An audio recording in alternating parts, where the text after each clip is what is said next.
have a physics question that says study the ray diagram. This ray diagram here, light passes from air to glass of refractive index 1.6. Find the angle x, this angle here. Now you need to understand that when they say the ray diagram, it is a diagram showing the path followed by light. Okay, now it is moving from one media to the other here.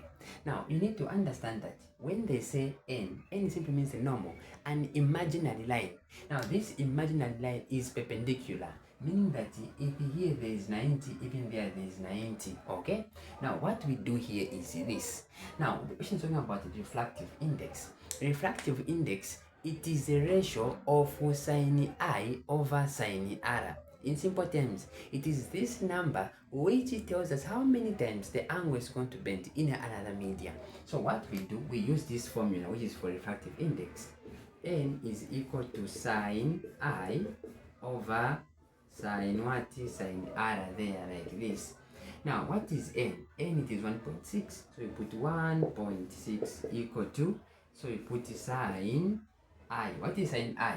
Now sin I, it is known as the angle of incidence. Where is it?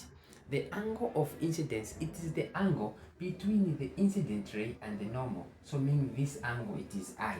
So we're going to say 90 minus 60, I'm going to get 30, meaning that here there's 30. So here you put 30 over. So you put sin what? So here you put sin r. What is sin r here? Sin r, it is this angle. This is sin r, this angle. So here what I'm going to do is, I want first to solve this angle. After I solve this angle, I'm going to use it to find the x. This is x, which is the other angle. Then this one is the angle of refraction. So now here you put what? You put r. Okay. The next step is now you can say again, you can cross multiply anyway if you want to. So you can simply say these terms, this one is going to be 1.6, then sin r is equal to, so if you place on your calculator there sin 30, you're going to get 0.5. Now since we want to solve for r, then you divide with 1.6, even there 1.6, you cancel out. So now I'm going to remain with what? Sin r. So you say sin r there is equal to, so 1.6 into 0.5, you're going to get what? You're going to get 0.3. You have seen? Now the next step is you divide with the sign. So here you divide with the sign. So even there with the sign, you cancel out. So r now is equal to. Now on your calculator, for this one, on your calculator there is shift. You press shift, then 0.3. So meaning it will appear like this, which is the inverse.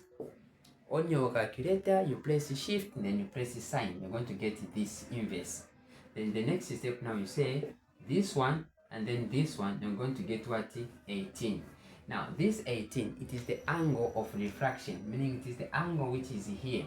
Now we don't want to solve this angle, we want to find the other angle. Now since we know to say this one here it is 90, then we simply say 90 minus 18. Now the one we solved, we're going to get what? 72 degree, meaning that x now is equal to what?